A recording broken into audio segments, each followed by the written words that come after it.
Are you interested in what happened to women who were married and loved fallen angels more? They loved God's rules more than anything else. Get ready to find out how their angelic husbands turned against God and how these daring but stupid women were hurt, because you'll learn why the Nephilim, the giant children, were born from this, what love were wiped out by a terrible flood, and how Angel Michael took over charge. But the biggest shock is what he did to punish the wives afterward. Stay with us to find out how their souls became sirens and why they still haunt our stories today. You know how sometimes one look can change everything. Well, this story is about the biggest case of love at first sight gone wrong in history. Picture this: way up in heaven, angels were doing their thing, singing God's praises, keeping the world running smooth. They had one job: serve God. Simple, right? But then something happened that wasn't meant to. These mighty angels looked down at earth and saw something that made them stop in their tracks. Human women. Now, these weren't just any women. They were beautiful in a way that was different from anything in heaven. It was real, wrong, and human. Here's where things get interesting. These angels, who were supposed to be above earthly wants, started feeling something new. It was like a pool. They couldn't explain. Every time they looked down, that feeling got brighter. Their bright heavenly glow started getting dimmer, as thoughts they weren't supposed to have filled their minds. Down on earth, life was going on as usual. Women were living their lives, working, laughing, loving, no idea that up above mighty people were breaking every rule in the book just to watch them. But something strange was happening to these women too. They felt watched, special, like something amazing was about to happen. The air felt different. You know that feeling, right before a huge storm hits. That's what it was like. Everything was charged with energy, danger, and excitement, all mixed together. It was like the whole world was holding its breath, waiting for something big to happen. The angels knew they were playing with fire every time they considered leaving heaven. They remembered what they were meant to be: God's servants, heaven's warriors. But that pull kept getting stronger. They started asking themselves things they'd never asked before. What if we could feel what humans feel?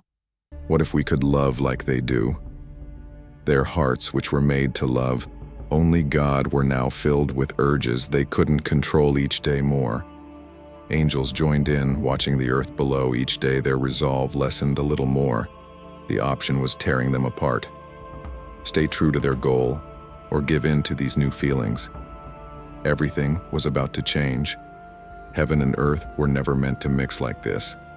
But these angels, who had stood by God's throne and seen the creation of stars, were ready to give it all up for a chance at human love.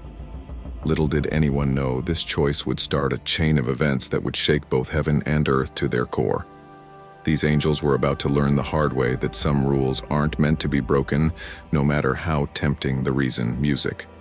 The moment these angels stepped onto earth, magic happened, but not the good kind. Picture the most beautiful person you've ever seen, then multiply that by 1,000. That's what these fallen angels looked like when they showed up. They didn't just walk, they floated.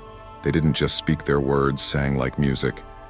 Light seemed to dance around them, making everything else look dull and boring. When they showed up in towns and towns, everyone stopped what they were doing. How could you not? It was like looking at the sun, painful to look at, but hard to look away. The women who saw them felt something they'd never felt before. It wasn't just a crush or attraction, it was like being under a spell. These weren't just beautiful strangers going through town, they were perfect in every way, or at least they seemed to be. Their skin glowed like moonlight, their eyes held all the stars of heaven. And when they smiled, well, that's when the trouble really started. But you know how they say if something seems too good to be true, it probably is. That's exactly what was going here. These weren't just super beautiful men. They were angels who had turned their backs on heaven. And if you looked closely enough, you could see something wasn't quite right. Their smiles held secrets darker than night. Their eyes, though beautiful, were old and deep in a way that no people could be. The women who met them felt drawn in like moths to a flame. It wasn't fair, really. How do you say no to someone who literally glows with heavenly light, who knows everything about you before you even speak, who can promise you things no human man ever could? But here's the scary part. The more time these women spent with the fallen angels, the more they changed, too. It's like they caught some of that surreal glow. They started seeing things differently. Normal life wasn't enough anymore. Regular guys looked plain and boring compared to these heavenly beings. The fallen angels knew exactly what they were doing. They picked the most beautiful women, the ones who caught their eye from heaven. They used their heavenly powers to appear as everything these people had ever dreamed of. It was like a fairy tale romance, but with a horror story twist every time one of these angels took a human wife. It sent ripples through both heaven and earth. These weren't just regular marriages, they were unions that were never supposed to happen, and the children that would come from these weddings. Well, that's where our story takes an even darker music turn. Now let me tell you about the children of these banned marriages. The Nephilim picture, a child being born, but instead of staying tiny and cute, they just keep growing and growing and growing. These weren't your average kids. They were giants with strength that could move mountains and appetites that could empty villages. When a Nephilim walked, the ground shook. When they spoke, their voices boomed like thunder. They were born with their angel father's power and their human mother's feelings, but none of the knowledge to handle either. Picture a child having a tantrum, but now make that child the size of a house. Scary, right? Cities' lives in fear of these giants. Regular people, they didn't stand a chance.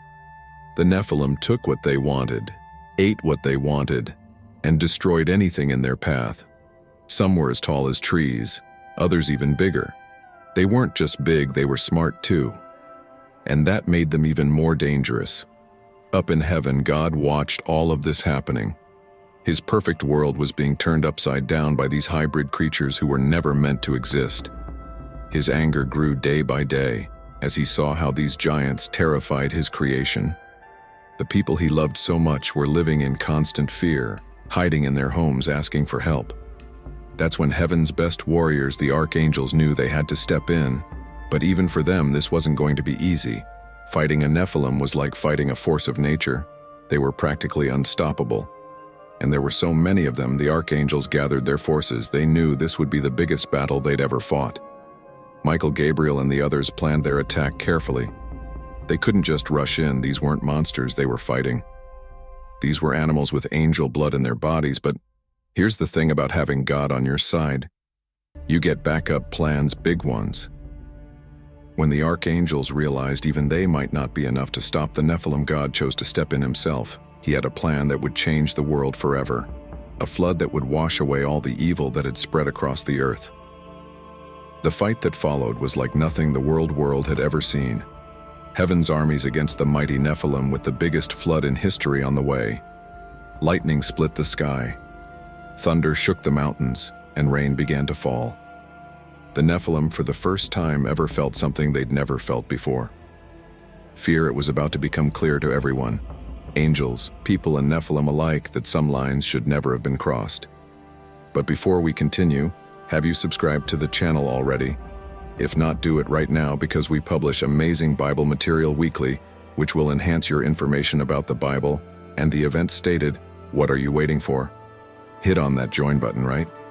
Music. Now, have you ever seen storm clouds gather so dark that day turns to night? Well, multiply that by 1,000,000. That's how it started the day. God decided enough was enough. The sky didn't just darken, it turned black as ink. The air got so heavy you could barely breathe at first. People didn't think much of it. Rain was normal, right? But this was different. The raindrops were thick and heavy. Like tears from heaven itself, they didn't fall. They crashed down hour after hour, day after day. The rain just kept coming, no breaks, no letting up. Just endless water falling from an angry sky. The powerful Nephilim, who had terrorized everyone for so long, started to look scared for the first time. These giants who could crush boulders with their hands couldn't do anything against the rising water. They tried climbing the highest mountains, but the flood just kept rising higher. Their strength meant nothing. Now nature itself had turned against them. You could hear the screams everywhere, people begging for mercy, crying out to heaven. The fallen angels watched helplessly as their children, these great beings they had created, fought against the flood, but there was nothing they could do. This was God's punishment, and no power in heaven or earth could stop it. In the middle of all this chaos, One boat floated safely. Noah's Ark. Imagine being on that ark, hearing the storm rage outside, feeling the waves toss you around like a toy inside. We're the only people and animals that would survive this worldwide cleanup. They could hear the pleading cries of those outside died, but they couldn't help. This was God's plan and they had to trust it. The water rose higher and higher. First it covered the fields, then the woods, then the hills. Even the biggest mountains disappeared under the endless seas. The Nephilim, those mighty giants who once seemed unstoppable, were now just another thing for the flood to sweep away. Their incredible strength couldn't save them from drowning. The fallen angels could only watch from their chains as everything they had built, everyone they had loved, disappeared under the water. Their beautiful children, their human wives, the places they had helped build, all gone. The world they had ruined was being washed clean for 40 days and 40 nights. Water fell from the sky when it finally stopped. The world was just one giant ocean, no mountains, no valleys, no towns, just water as far as the eye could see. The only sign of life was Noah's Ark floating alone on the endless sea. When the waves finally started going down, they revealed a completely different world. Everything the Nephilim had built was gone. It was like hitting a giant reset button on Earth. But for some, especially the women of the fallen angels, an even worse fate was about to begin when the flood waves finally disappeared. You'd think the worst was over, but for some it was just the beginning. Remember, those women who fell in love with the fallen angels. They survived the flood, but maybe that wasn't a blessing after all. Picture this: you've loved someone with all your heart, someone perfect and powerful, only to watch them be dragged away in chains. That's what happened to these people. Their angel husbands, once so mighty and beautiful, were now bound in darkness. Some were chained in deep valleys, others trapped in mental prisons. They couldn't help their wives anymore, couldn't protect them, couldn't even hold them. The wives, they were left alone to face what they'd done. Some of them broke down completely. Imagine discovering that your choices helped bring about the end of the world. That's heavy shame to carry. They fell to their knees asking God to forgive them. They cried until they had no tears left, but not everyone felt sorry. Take Nama, for example, beautiful, proud Nama. Even after everything, she wouldn't back down. She had gotten drunk on her own beauty and power, using them to lead others after her. Even now she stood tall, refused to admit she was wrong. Her pride became her prison. God's justice was clever and cruel. These women were turned into sirens. You know, those monsters who lure sailors to their doom. Yeah, that was them. Cursed to be beautiful but dangerous, just like the angels they had loved forever, drawing others into destruction, just as they had been drawn in themselves. The psychological damage was intense. These women had to live with crushing guilt, knowing their choices had helped destroy the world. Some went mad with grief. Others became empty shells of who they used to be. The weight of what they'd done was too heavy to bear. And their angel men chained up in their prisons, they could feel everything their wives were going through. They could feel their pain, their hopelessness, their madness, but they couldn't do anything about it. Talk about torture. The angels who stayed true to God were given a new job watching over this changed world. They had to make sure nothing like this ever happened again. They watched the sounds once their sisters-in-law singing their dangerous music. They watched humanity rebuild, trying to forget the terror of the flood. It was a new chapter for everyone. The world had been washed clean, but the scars stayed. The faithful angels kept their distance, now watching, but never interfering. They had learned their lesson. Some limits aren't meant to be crossed, no matter how tempting the reason. But there's one event that'll blow your mind: a fight between two of the most powerful people ever, Michael and Lucifer themselves. And what were they? Fought over Moses' body. Yeah, you heard that, right? The same Moses who split the Red Sea. But this isn't just any regular fight. This battle was so important that it was kept hidden in a 3,000-year-old Bible that most people don't even know exists. Want to know what made Michael so angry that he had to face Lucifer himself? Or why Lucifer wanted Moses' body so badly? Trust me, what happened next changed everything. We know about these powerful beings. Click on the video popping up on your screen right now.